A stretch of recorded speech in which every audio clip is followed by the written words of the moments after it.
welcome, and thank you for jumping into another episode of The Portal. And on this week's episode, we're going to talk about a lot of fun topics. The first thing we're going to talk about is Sleepy Saturday.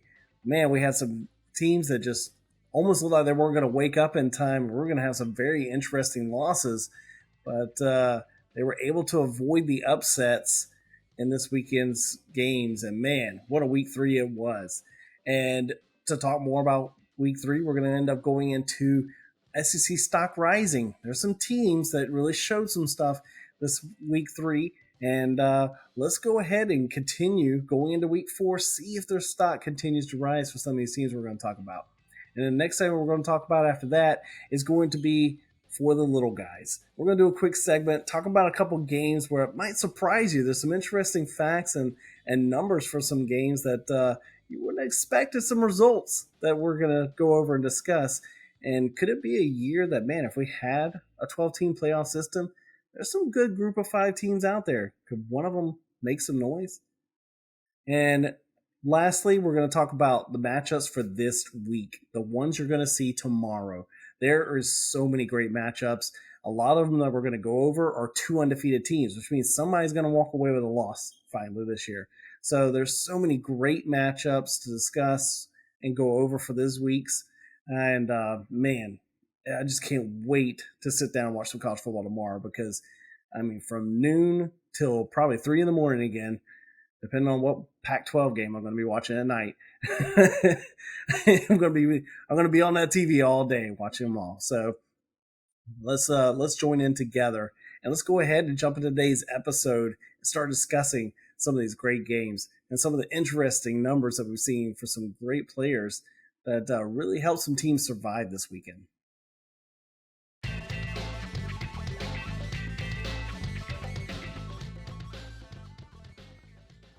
Hide your quarterbacks, hide your O-lines, hide your running backs, because we taking everything from FSU this year. At least that's what BC was saying. Gimmicks aside, BC really took it to FSU this weekend. And you could tell maybe FSU was sleepwalking just a little in this game. This is an overlooked game. Watched the game, and I have to admit, FSU just looked like they were sleepwalking their way through it. And it wasn't just the players. This is something that I have noticed when it comes to Norvell and his staff. He has to understand that in Power 5 football, there is no time to have a basic game plan or a weekend where it seems like you hold a little back because you want to get ready for a bigger matchup the next week. You can't do that in Power 5 football. Power 5 football, that doesn't work. If you try and hold back, games like BC will happen, where you can't really blame the players for seeming like they weren't into it when your defensive coordinator didn't decide to blitz until right at the end of the game. And look what it did. When he actually blitzed, they were getting to the quarterback and they were stopping him from being able to throw the ball because there was so much pressure on him, he couldn't get the ball off in time. So the reason why I think that's so important is because you have to also look at it that he likes to send just 4 guys a lot. And you can't do that in situations sometimes where they're trying to now double team Jared Verse almost every game because they do not want him to get going. No one wants him to dominate their backfield. So they are going after him nonstop. And so you need those blitzes to make sure that O-line stays honest. They can't constantly just set up and go for that double team every time or look to chip and do the things that they're trying to do to slow down FSU's defensive ends, especially considering FSU also has some very talented defensive tackles. What you have to do if you're FSU is you have to blitz. And I felt like him waiting till late in the game was almost a way of he was trying to hold back because the Clemson game is coming up. Offensively, kind of felt the same thing too. It seemed like Florida State's playbook was really bland as far as play calling, and it seemed like they were more basic and laid back. So it's not just on the players when you have a game like this. Sometimes it's on the coaches as well. And I feel like that's one thing that I see, one flaw of Mike Norvell and his coaching staff so far is that they don't seem to understand that in Power 5 you can't take games off. Anybody just about in Power 5 can beat you if you don't come up with a game plan like you normally do and go out there and show who the more dominant team is. A great example of that is in the game itself, FSU gave up 400. What was it again? It was 457 yards of total offense. And people say, well, the defense looked horrible. But 240 of those yards were on third downs. And multiple of those third downs in the game were 3rd and 15 or more. That's inexcusable. You can't give up first downs in those situations. Like, even though FSU had done that, FSU is still defensively is one of the best defenses in the country, only giving up about 33% on third downs. So that's a great conversion rate for your defense. And it shows that overall they're playing great this year. But when you have a bad game like this, you have to let that hit your numbers as well. So if you take that away, just take away 140 of those 200 yards. And we're talking about they hold BC to around 300 yards of offense, which is what we expect. And they pretty much probably dominate that game. So these just the little things that add up quickly in a game like this. So for FSU, yes, it looked bad. BC came out, they played hard, and at one point they looked way more physical than FSU, and they looked like they were way more excited to be there. FSU just looked like they were sleepwalking through plays, and it really was kind of lackluster, even though the offense really, even though it was kind of a bland offensive plan, you could definitely tell the offense looked good. They were driving the ball. They were pretty much unstoppable, which you expect. And BC does not have the defense that can contain them or stop them. So, I mean, they scored on almost every play early on. Or, I'm sorry, they scored on almost every drive early on. And it's one of those things where, to me, FSU didn't look that bad against Boston College. This is definitely just one of those games where you can chalk it up. It happens in college football where someone takes a day off or takes a game off and boom, here you go, possible upset. And it's something that definitely shouldn't happen to FSU, but it did. And you overcame it, and you came away with a win. That's all you can hope for, because those kind of games where you took a game off are usually considered the trap game. And that's the game where you got caught looking for somebody else, and you got beat by somebody you didn't expect, which still cost you that chance that will of ultimately going to your conference championship or even playing for a national title. So those are the kind of things they have to avoid. This weekend, Florida State plays Clemson.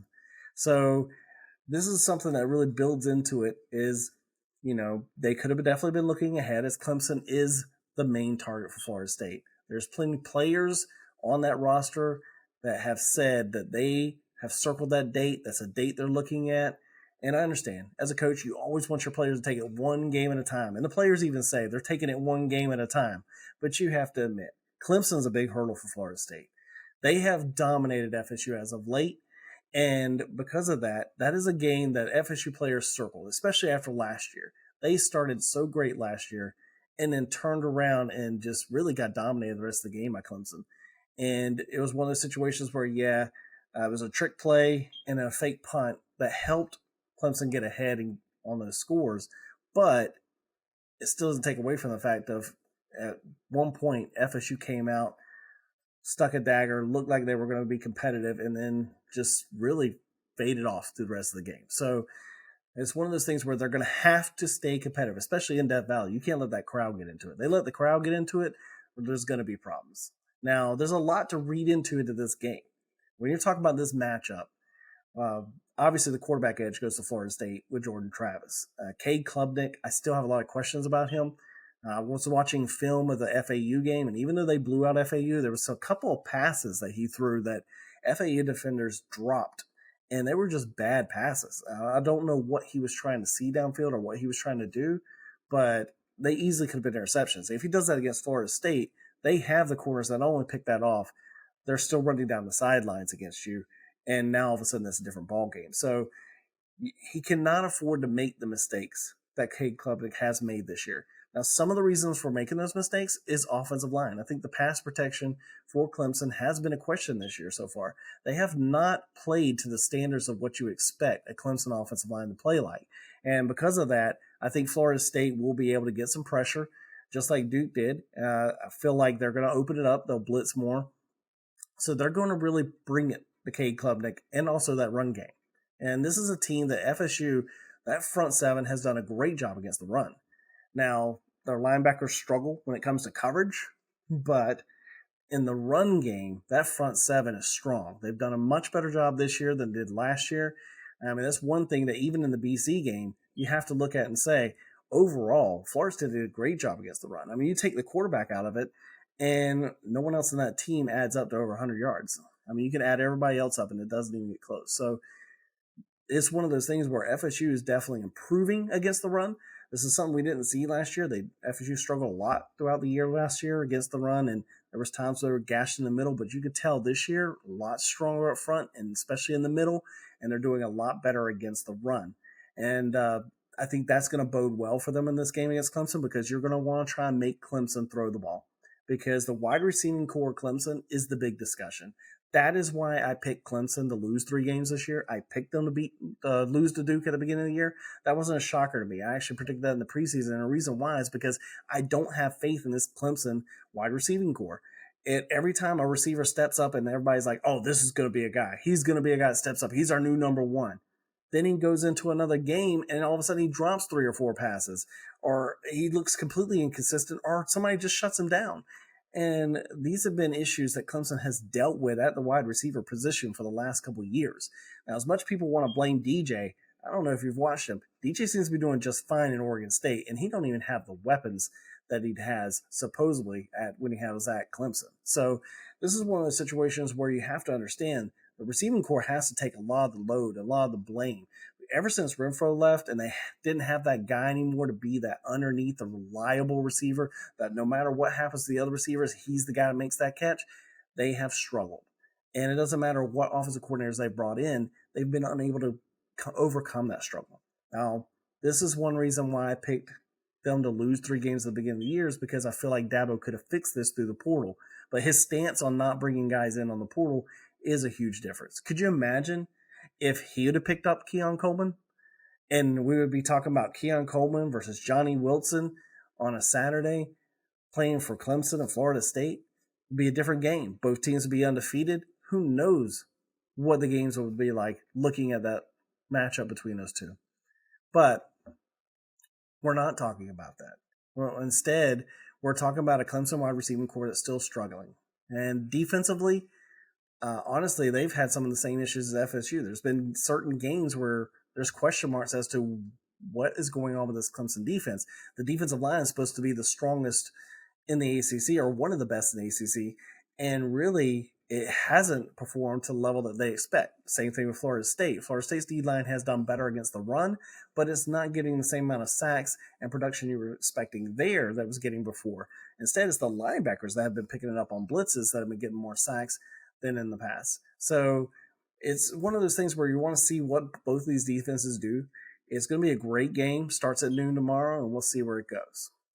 Now, the next game we're going to talk about is Alabama versus South Florida. And yes, I watched all of this game as well.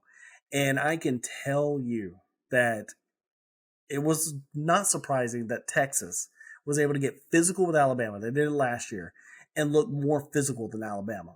It was surprising to turn on the TV and start watching that game even before it rained and watch South Florida get more physical than Alabama. They didn't just out physical Alabama. They looked like the team that was ready to upset them and win that game, just like the BC situation.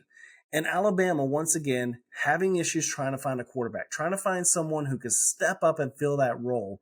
And that has been the problem for them. And in this game, it was, once again, it was something that we've seen where Alabama defensively, and they played great and they kept their team in it. South Florida is not a great team. South Florida is only, to me, they're a team that's one-sided. And this is a team that you know they're not going to throw the ball well. I mean, if you watched them against the Gators last year, they almost upset the Gators and beat them. And they did it with a quarterback who barely had 100 yards passing, because their quarterback is a better runner than he is a passer. And the same thing against Alabama this year. South Florida is hanging around with Alabama, having a chance to win the game. And once again, the quarterback barely has 100 yards passing, but he's doing it with his legs. And that's what they've been able to do against 2 SEC teams now for the last couple of years for South Florida. But overall, South Florida has struggled. So they're not a great team, but it is something going on with Alabama. Why are they being out physicaled by a team like South Florida? I know Bama fans are upset. I've seen some that I know, and they've commented and said things through Facebook and other social media tools that I've been through, and they're not happy because the South Florida game was more than just a blip. That was something that now someone other than Texas got physical with them, and they were able to stay with Bama and stay physical with them for most of the game. And that is not something that Bama fans want to see. They need the offense to get going, they need the passing game to get going, especially this weekend. Because now we're talking about an Alabama team going up against Ole Miss. And Ole Miss, let me tell you, I've watched them play now a couple weeks. And after watching them play a couple weeks, I can tell you they are the real deal. I think Ole Miss LSU could be the deciding game for the West. So I really think Ole Miss is going to beat Alabama.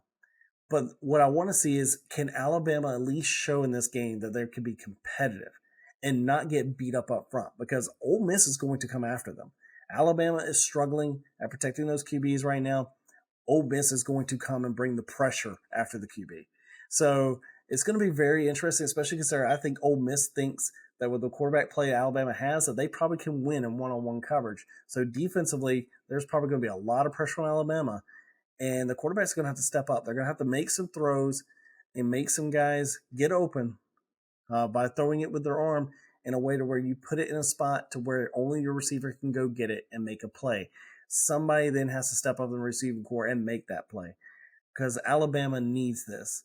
This is a big game. Like I said, I think Ole Miss is going to win. I think that it might be what we don't expect. It might be another game where Alabama loses by 10 or plus points, and Ole Miss really puts it to them. Because offensively, I think that offense will wear down the Alabama defense, and in the fourth quarter, this could be a game that gets ugly. And especially if Alabama's offense cannot keep up. Now, there is one bright spot for Alabama fans, and that is, unlike last year, when things started to unravel, it seemed like penalties were a big problem. The Texas game is where it started, and it never ended after the Texas game. Alabama ended up being the most penalized team in the country. I'm sorry, one of the most penalized teams in the country. They actually were like 127th, I think, is where they finished the year. So they were one of the most penalized teams in the country last year. Because after the Texas game, it didn't stop. They just kept getting stupid penalties. But if you watch the South Florida game, at least it wasn't a bunch of dumb penalties. Your penalty count was actually low and what you expect an Alabama team to be. So as long as you're not shooting yourself in the foot, you give yourself a chance to beat Ole Miss.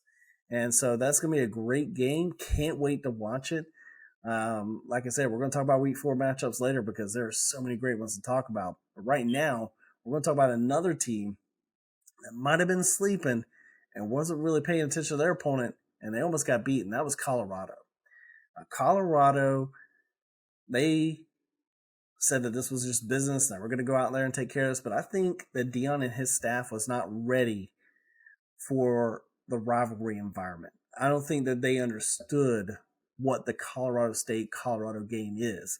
It doesn't matter how bad Colorado State is. Colorado State could be such a bad team that they might not win any game all year, but they're going to try and get that one win against Colorado.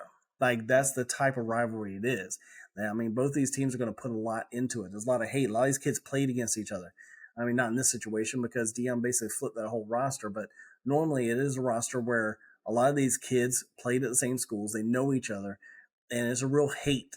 And there was a lot of hate between these two teams. Yes, I understand. Travis Hunter got knocked out early. That definitely changed things for Colorado. I think, yes, I agree. If Travis Hunter been on the field, probably would have been a different score. They wouldn't have fell down as much to Colorado State, and they would have been able to not have to make the miraculous comeback at the end because I feel like, yes, I agree, Travis Hunter would have been a big factor for them. But he didn't. He got hurt, and Colorado had to step up. And there's no doubt about it that Shedeur Sanders definitely stepped up. We talked about him last week in the episode as a guy that you have to put in the Heisman watch.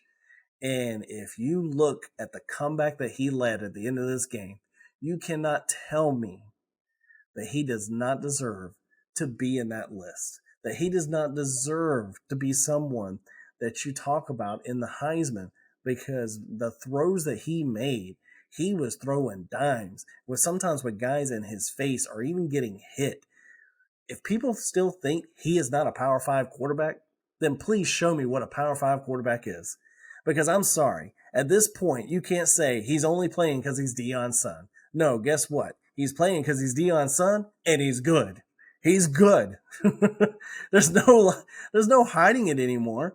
He has talent. That is why he's the quarterback of this team. He didn't just walk in and his dad gave him the job. His dad prepared him with all the tools in life to be the quarterback. And that's what he wants to be, is a quarterback.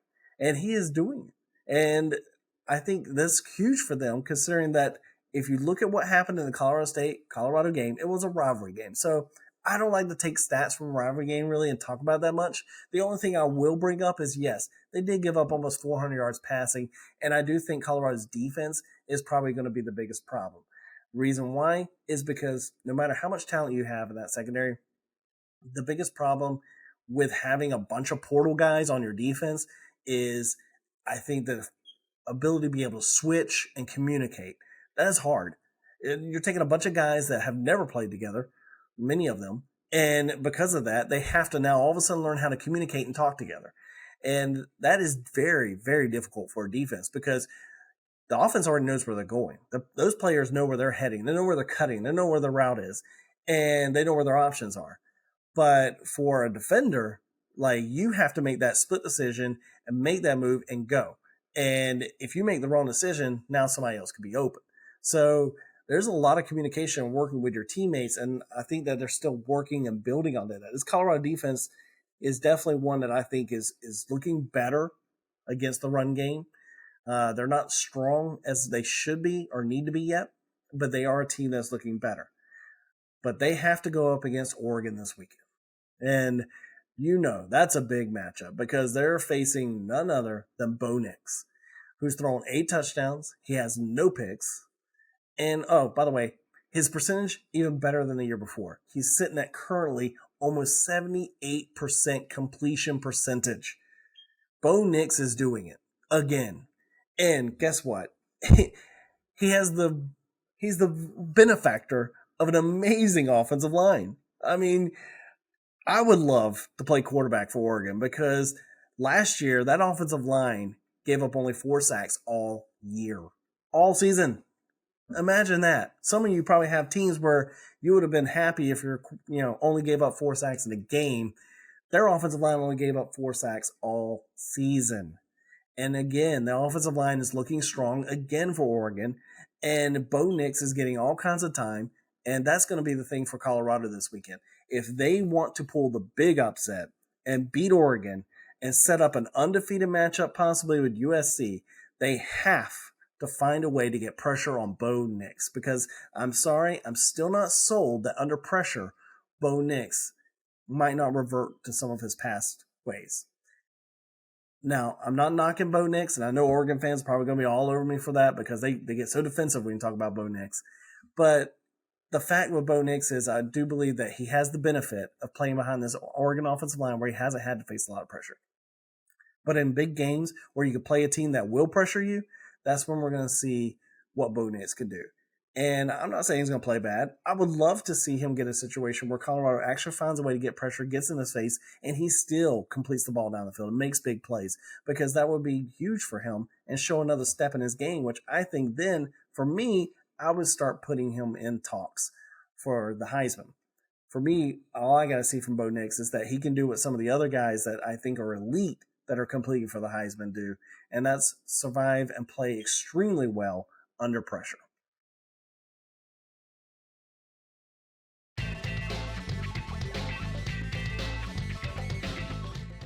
So down 14-3 at halftime to South Carolina. Once again, number one stays number one. And they dominate the second half as South Carolina could not find any way to produce offense in the second half. Georgia's defense came alive, shut them down, and offensively Georgia just started clicking. And this was a team that in South Carolina, we saw North Carolina manhandle them. But this is a Georgia team that we've seen do this.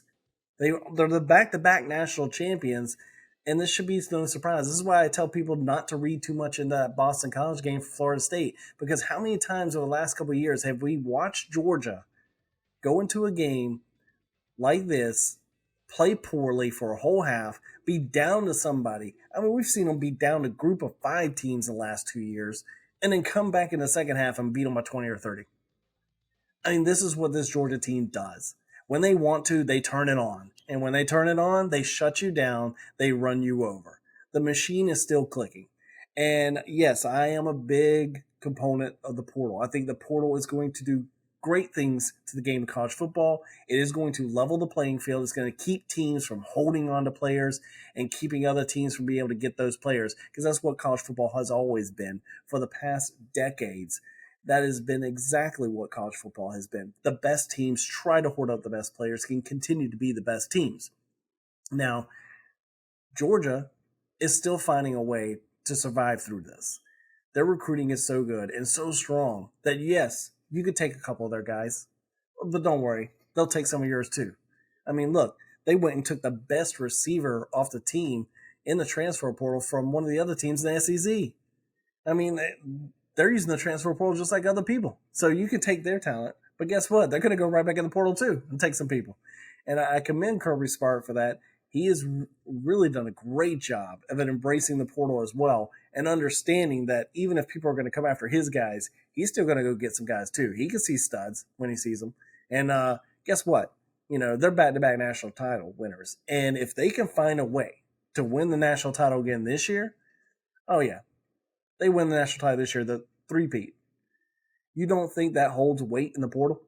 When somebody goes, I think Georgia just offered me. Do you think that doesn't hold weight?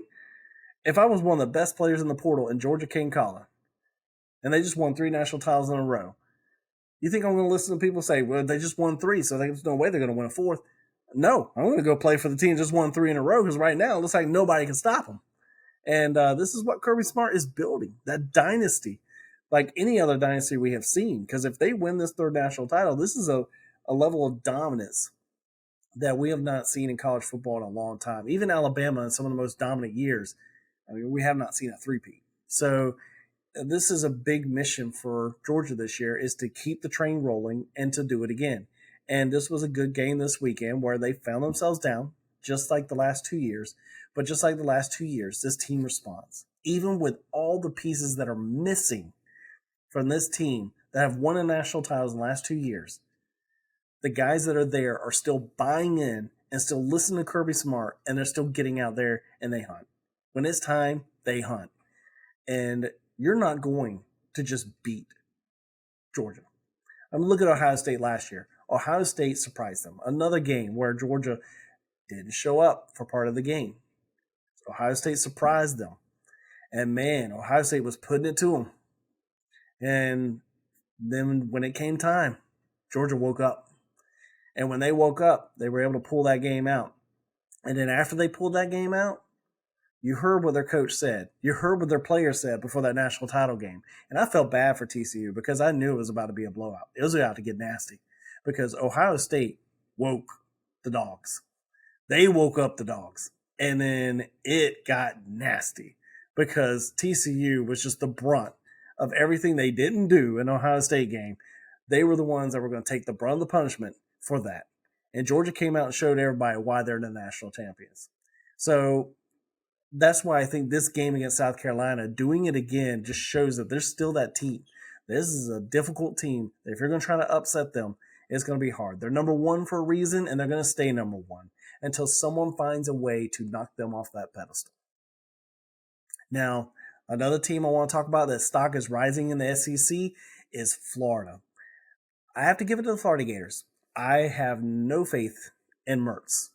Honestly, evaluations, a lot of things I've seen, especially in his film, I don't necessarily have faith in Mertz. I still don't think he's a guy that's going to, win you a big game like, playing Georgia or somebody like that. I just don't think he's going to win those big games. I don't think he'll beat LSU. And, he's just a game manager. But right now, that's what Florida needs. They need a game manager because I did predict Florida to have a good year at 7-5. I'm starting to think now they're going to have a better year than that because some of the other teams that I thought were going to have decent years and still be able to beat Florida are now in that range where I was thinking more their floor. There are teams that are stepping back because honestly, I'm starting to look at the SEC East now, and it's Georgia and then Florida. If you look at the SEC East, you're telling me Kentucky? Have you watched them play? Kentucky does not. They don't even defensively look like this year like they have in the last couple of years. So I don't think Kentucky is going to stop Florida.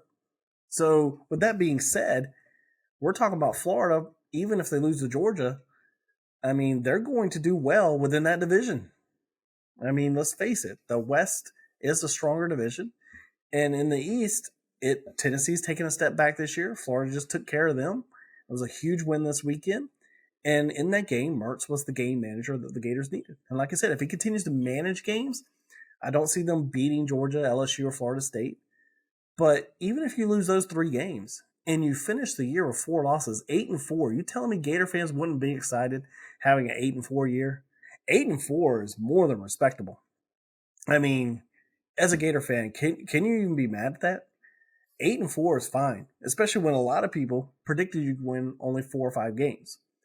Now, like I said, I was not one of them because I really didn't think Florida had that bad of a season looking at their schedule, and especially considering I thought there were some teams in the SEC East that were going to dip, and they are. They're dipping. So because of that, definitely say Florida Gators, your stock is rising. So as their stock continues to rise, who else in the SEC is a team to look at? And it's none other than LSU. I mean, LSU went out and took care of business against Mississippi State. And I know a lot of people are going to say, oh, it's Mississippi State. This is a Mississippi State team that a lot of people predicted to be the sleeper in the SEC this year. They could be that team that just comes out and surprises some people.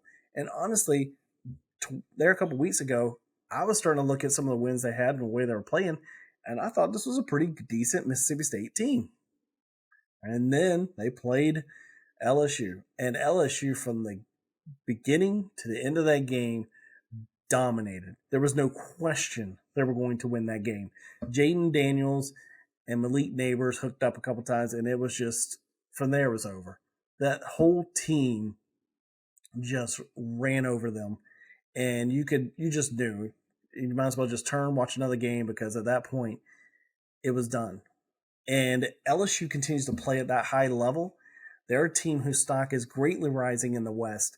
Like I said before, when I was talking about that matchup for Week 4, Alabama-Ole Miss. If Ole Miss goes out and does what I think they do, and they go out and dominate, that Ole Miss-LSU game is starting to loom as the game that decides who wins the West. And honestly, I think either one of those teams could give Georgia a good game. So it's really going to be interesting to see who wins out of those two. Those are the 2 teams right now that I like in the SEC West. And I look for them to have big weekends again this weekend. And man, I'm telling you, like I said, that matchup between them 2 is starting to really loom in the future, especially if Ole Miss gets this win against Alabama. LSU Ole Miss game is going to be very interesting as LSU stock's rising, and they're starting to get back in that conversation for the SEC West.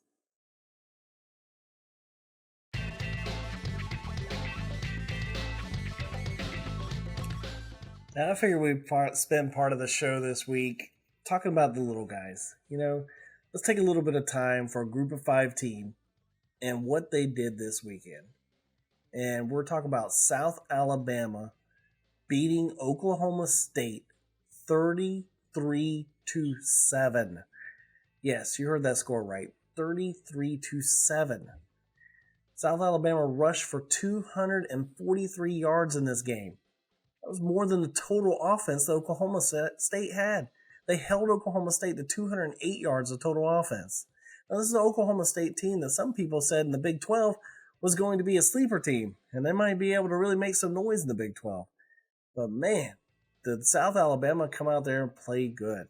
Now, don't count Oklahoma State out in the Big 12 games. Now, for some of the Big 12 teams that think that, this is going to be a cakewalk still beating them, let's talk a little more about the South Alabama team. The only loss they have on the season is to Tulane. And we all know how good Tulane is. They even played well against Ole Miss, and I think that a lot of people were trying to knock Ole Miss for that. But if you look at that game, without their starting quarterback, Tulane played really well in that game.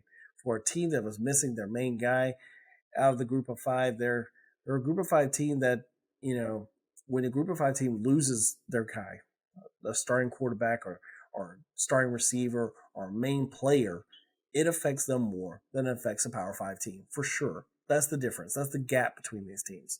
So it was one of those situations where if you look at that game, Tulane is a for real team again. They are definitely going to be one of the group of five contenders, and this is a team that definitely can set themselves up for it.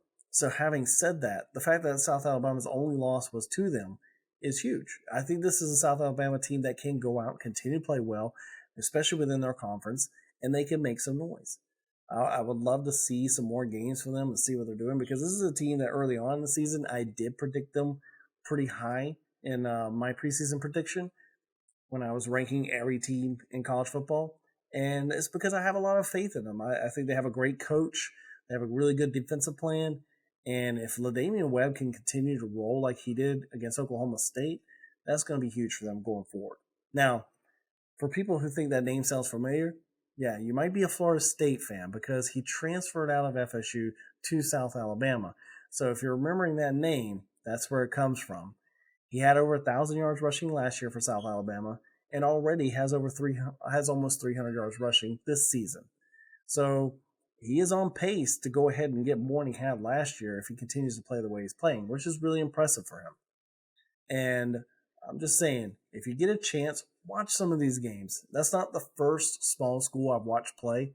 I've watched a couple of these group of five games and group of five teams when they've played bigger teams. And I have to say that there's been some really good games.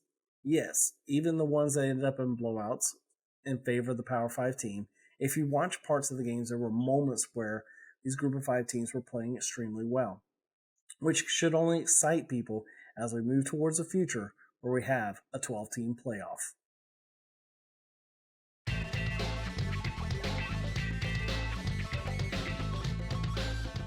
Here we are, week 4 of college football, and man, are there some great matchups this weekend.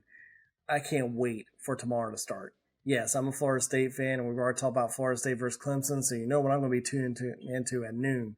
But man, at noon, there's also some other games to watch. We have Rutgers going up against Michigan, and that is a game of two undefeateds.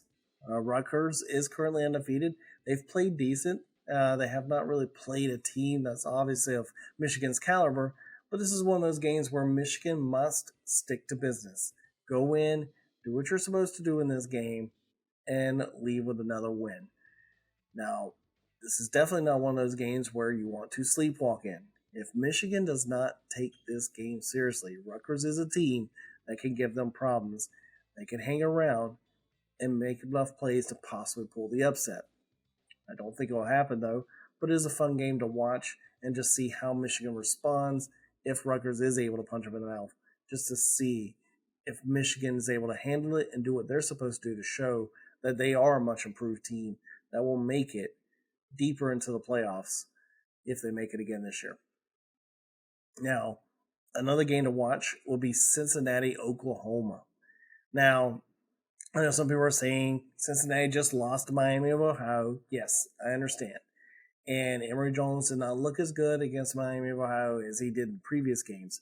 But having said that, he has played great this year overall, especially from what Florida fans said that he used to be as a quarterback.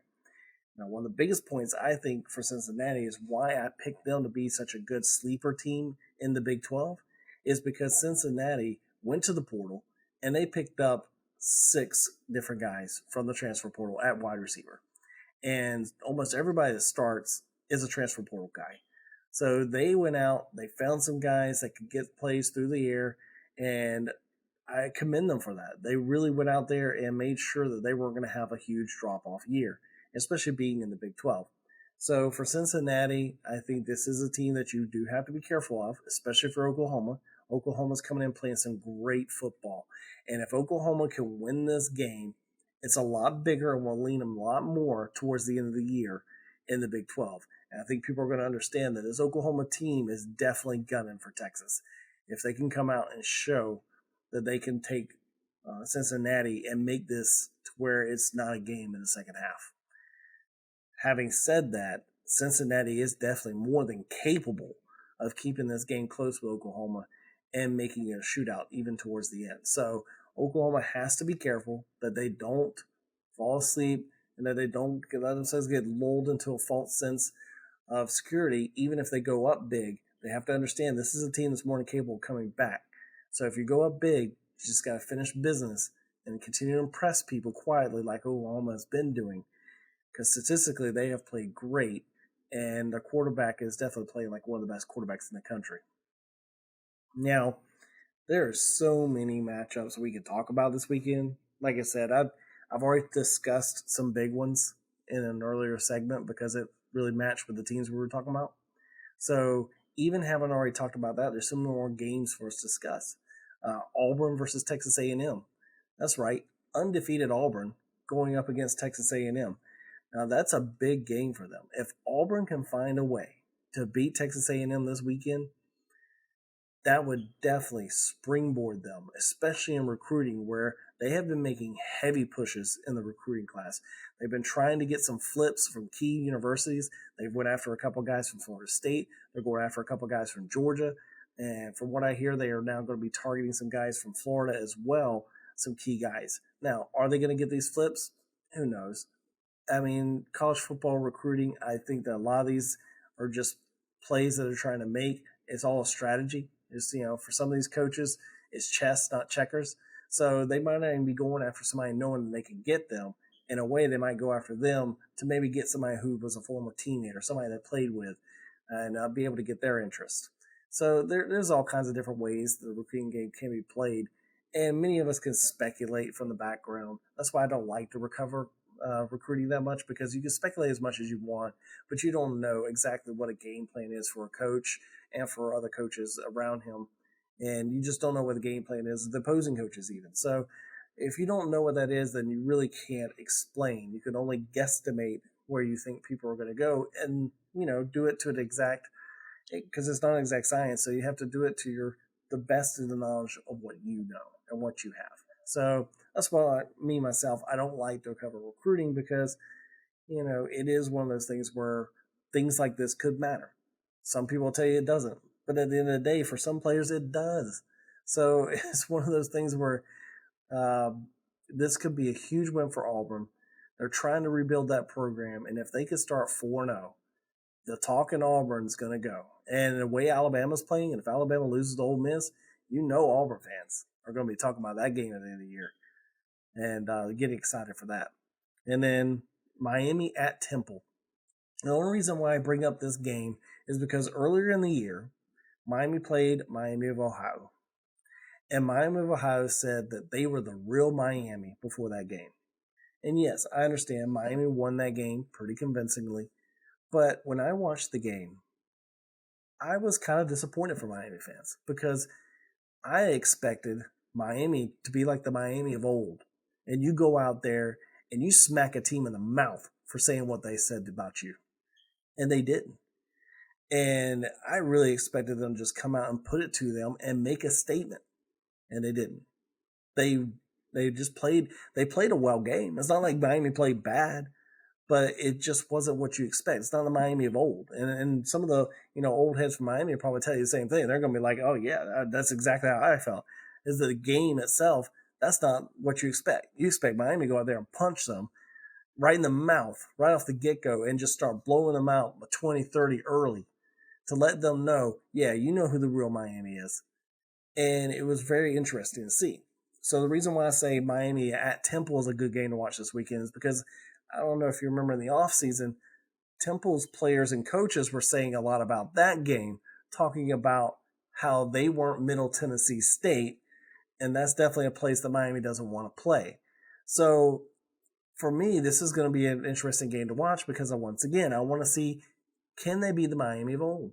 Is that what we're going to see? Are we going to see a Miami team that's going to go into Temple and remember, okay, this team in the offseason said a lot about Miami, and that basically comparing the Middle Tennessee State beatdown that Miami took last year.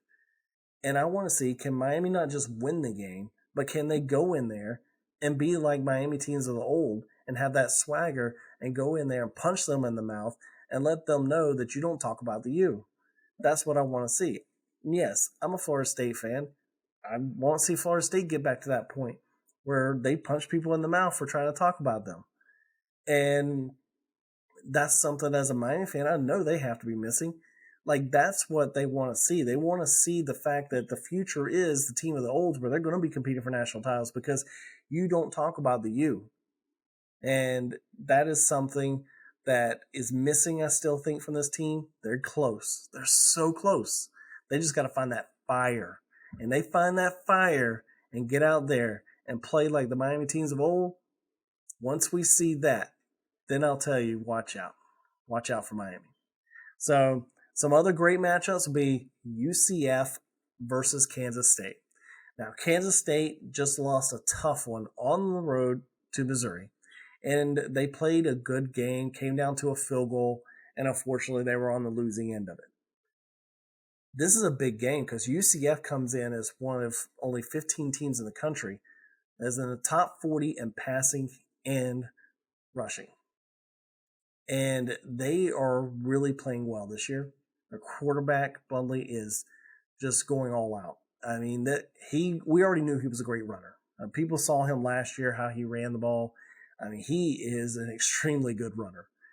But the way he is throwing the ball this year has impressed me. Yes, I understand some of the talent Central Florida has played has been subpar as of late, but he's doing what he needs to do against those teams. And if you look at his past, he hasn't done that against teams like that even.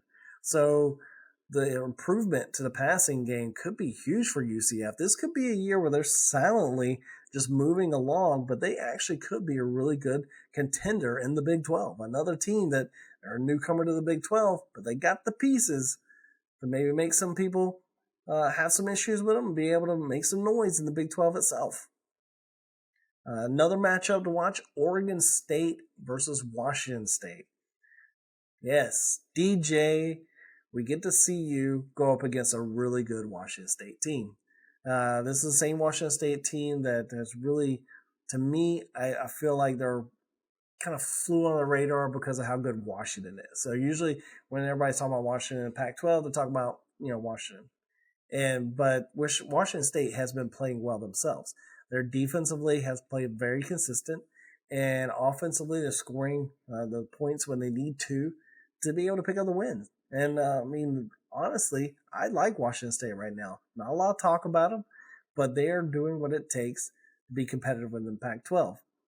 But this Oregon State team, I still think they're one of the best defensive teams in the Pac-12. And with DJ, the addition of offense, he just really fits them so well. They can run the ball, and they run the ball even with him. And he's improved his passing as well. So, overall, this is a game I think Oregon State should win as they continue to move forward this season and look to do big things for themselves, especially since a lot of people have a sleeper team in Pac-12. So they're looking to do big things going forward. Now, another battle of undefeateds, Memphis versus Missouri. So Missouri just came off this undefeated win against Kansas State, who was undefeated as well. And they hit the field goal late. And now they have to play Memphis. And for people who are like, it's Memphis, it's a group of 5 team.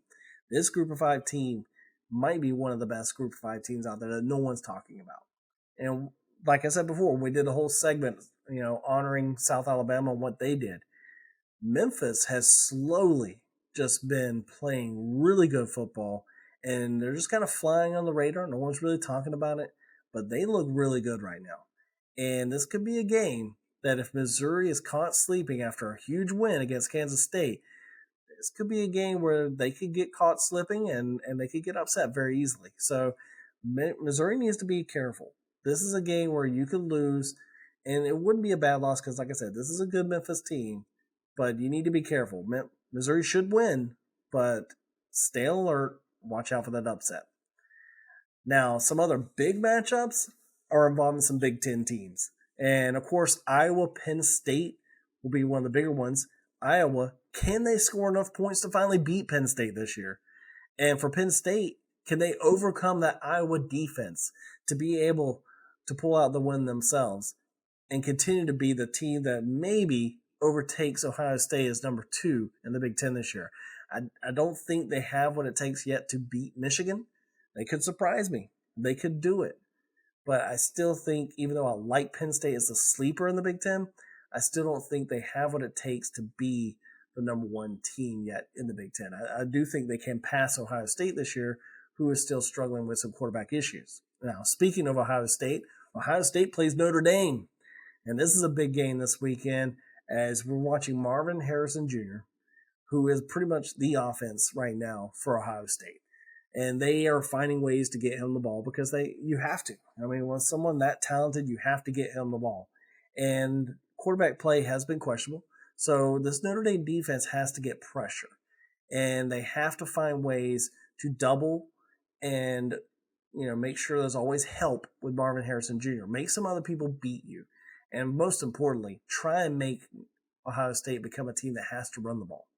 Because I feel like that is what they're lacking right now, and Ohio State needs that for balance.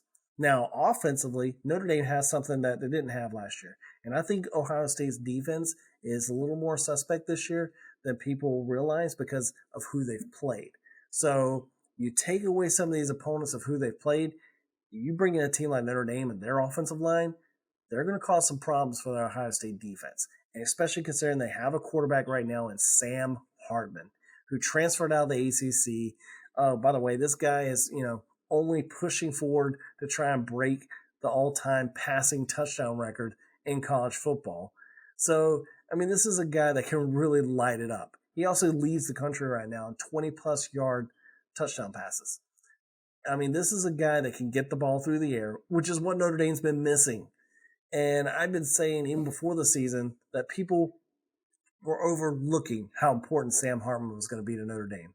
And this is a game where I think he comes out and really proves himself. And they end up getting a huge win against Ohio State and definitely puts Sam Hartman right back in the mix of the Heisman race. Not that he's out of it. I just feel like some other people have bigger wins right now and bigger numbers. But you give him a win in a game like this and he puts up some numbers, you definitely have to say Sam Hartman will be right back in the mix as maybe one of the front runners even, and the first name you think of when you think Heisman. And remember, they still got a future game to match up against USC. And, these are all great matchups. There's a couple other games that I know I didn't mention. I know some people will be like, oh, what about those games? Listen, I could have spent the rest of this show talking about all the matchups this weekend, and we still wouldn't cover everything. And it's because of how many great teams there are out there right now and the balance that we see in college football right now. I say great, but great's maybe a little too strong. Okay, good teams. There's one great team, and that's Georgia. They just keep rolling. And everybody else is a good team. And all those good teams want to be in the playoffs. They all want that shot to dethrone the king. And so at this point, we're going to be watching a big weekend where we're going to see a lot of people step up this weekend. There's going to be a lot of teams that won't be undefeated anymore. And there's going to be a lot of broken hearts. There's also going to be a lot of teams that are going to be showing that going forward, with our first month about to be completed, why they should be the team everybody should now start talking about and watch.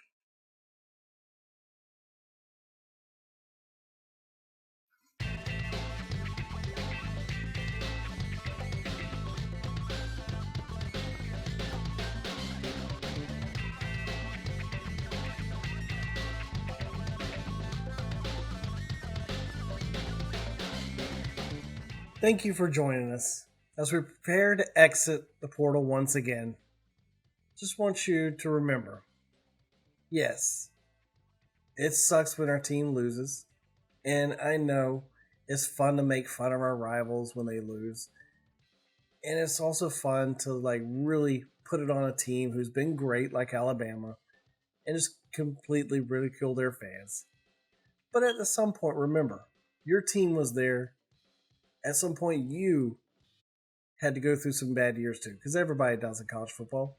There's down years and there's up years. It happens to everyone in college football. And at this point, as we exit the show, just want you to know, enjoy the games this weekend, be safe, and don't forget to hit that subscription button and subscribe to the show. Make sure you hit that all notifications button so you get notifications for everything we put out, not just the podcast. And don't forget, join us on social media. You'll find me on Twitter at sjollyacc, which is also on the screen as well. Or if you want to look at my Instagram, it is at StephenJollyACC. And I'll put content through social media devices from time to time because I love bringing up more things and building the conversation. Because remember, that's the main point of the show. Is let's build conversation, let's talk about it, and let's work together on finding ways to improve fandom in college football. Let's find a way to continue conversations. Don't give back dumb responses because you already know. If you've talked to me on Twitter and other social media devices, you know. If you come at me with a dumb comment, then I'm just going to kill you with kindness. Because at the end of the day, I'm only going to respond and try and have conversations with people who actually want to have conversations about sports. If you actually want to talk about the numbers and you want to talk about the facts of a team and, what you see, what you think about a team, they're all opinions. At the end of the day, even the people you watch on ESPN, almost every person you watch is an opinion. So it's great to be able to share our own, especially with each other. If you want to, find a space, jump in, ask to speak. That's the worst they're going to do, just deny you. But at some point, some of these spaces might let you talk. Talk to some people, ask some questions, open up. Eventually, with the portal, when we start getting enough subscriptions, we're going to open it up and start doing some spaces. And that's what our space is going to be. It's not going to be just me up there talking or bringing in a guest. It's going to be me also trying to get you guys involved in the conversation and just having conversations with you, the viewers of the show itself, and then also you sports fans. You're sports fans just like me. And we love this game, and let's go ahead and continue to share that love with each other and continue to grow and expand. And I'll see you on the other side of the portal.